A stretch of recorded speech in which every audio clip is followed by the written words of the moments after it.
What up, people? Chop here from the Hardcore Guild on Lane server in the game of World of Warcraft, showing you the new boss that we killed here. His name is Lord Marrowgar. He's the first boss in Icecrown Citadel.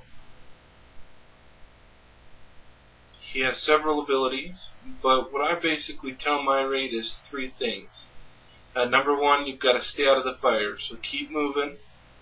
Number two, if you're ranged DPS, you need to stand on the outside ring as far away from the boss as you can, because he's got some nasty AoEs.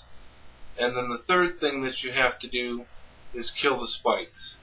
If a healer gets spiked, the tank's not getting healed. So kill the spikes is a main priority. It's really important. I consider this fight of having two phases. This is the first phase. The tanks need to be stacked up on top of one another, and everybody needs to be spread out. The second phase, he goes into a rage and starts spinning around like that, a giant whirlwind. He does not hold any threat. You just got to kind of let him go. As a tank, I've got to follow him around because as soon as he's done, he loses threat. So I have to reestablish threat and drag him back to the middle. Once we're in the middle, we can just go back to the first phase again, the burn phase. Range DPS and healers, you've got to make sure and keep moving. Just try and stay alive after the whirlwind phase, because the tank has to reestablish threat, and if you're sitting there blocking the boss, we're not going to be able to get him off you. So, this is really important boss to get on farm if you're a new guild, because you need to get the frost badges to get the good gear, and that's what progression is all about. We've been in here just a few times. We've killed a bunch of trash mobs, got a ring, because we know that we want the rep. But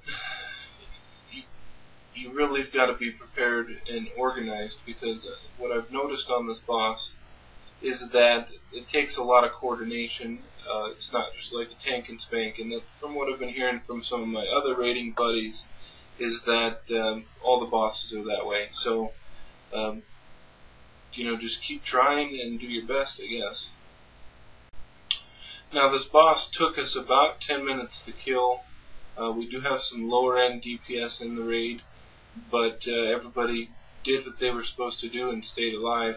We dropped heroism right at the beginning because we thought the boss fight was actually going to take a little bit longer than it did. So you're going to be going in and out of these two phases quite a bit. One thing that I did start to notice, I read up first about his big hitbox, but the more I tank this, the more I understand that his tank box is huge. If I try to move him, I've got to back way up, and it's really hard to stay in the range of healers when I do it. So, it is kind of difficult to move him around, but this is, important for melee DPS to know, because you don't need to be standing on him. Healers, you don't need to be anywhere near him. He's got a huge hitbox. So, the goal of this YouTube channel, or this fight, is to help people who are in similar situations like me, casual raiders, and they still want to get into the end game content. So if you've got any friends or guildies that are looking, to do this stuff, tell them to watch my video, or tell them to read up on YouTube. There's some other good sites out there. Thanks everybody for watching, and if you have any questions or anything, let me know.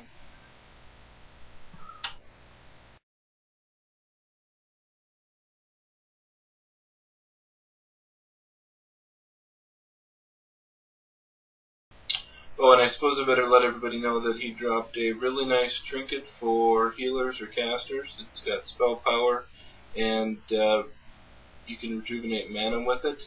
And then also a real nice mail belt with agility for a hunter, or maybe like a melee shaman.